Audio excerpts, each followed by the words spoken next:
Hello' guys আজি আমি আইতাক থ'বলৈ আমাৰ গাঁৱত আহিলোঁ আৰু ইয়ালৈ আহি ভাবিলোঁ অকণমান ফুৰিবলৈ ওলাই যাওঁ আৰু ফুৰিব আহিলোঁ আমাৰ গাঁৱৰ দেউল মন্দিৰত। চাওকচোন মন্দিৰটো ইমান ধুনীয়া।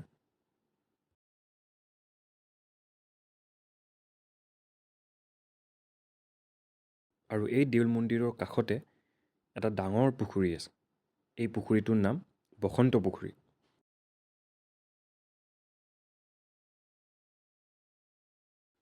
আৰু এইখন হৈছে মহিলাৰ প্ৰাথমিক বিদ্যালয়, য'ত মোৰ দেউতা, মোৰ মা আৰু মোৰ ককায়ো পঢ়িছিল। মই স্কুলখন অকণমান বাহিৰৰ পৰা দেখাই দিছোঁ, চাওকচোন।